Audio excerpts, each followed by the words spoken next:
حاجی صفو نگاه کن، صف چیه؟ سوپرمارکت تخفیف گذاشته همه ریختن. خب بیا بریم ما هم وایسیم. آره برو بریم. ای من نخنگت آخ تو مخمه این زنبیله رو ورد و در رو بودا گونه خورد جان.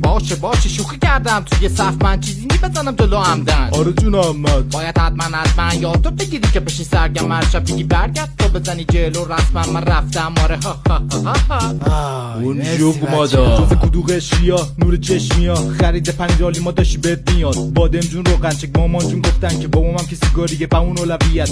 میگن ازا بره جلو این سبسک خور وقتی میرسه به همه خیره. زنبیل داری پسر؟ نه من از اینا بردم. تو نداری که پول فقط میبافی یه جیف. وقتی نزدیک که تو میشم ازم میشی فراری. از صفا میترسی دل دیدنشو نداری. خفشو داشتی تو جیگرشو نداری. من 21 ساله تو این صف وایسادم. تو قور نزد تو گوش من این صف که چیزی نیست. آخ میکشم زیر صدام صبرانیستی رو برای این صفا واسه چه خوبه دایی گوشت جایی این دنیا میخوای ولی یه عمر مدل گوچه دنیای من نمه قدیم همینه مثل قافی که شدم بخلیم قدیم فرادادیم.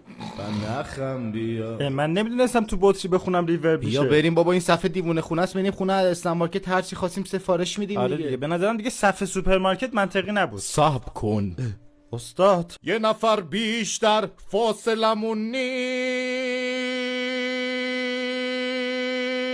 استاد آخه ما باید بریم.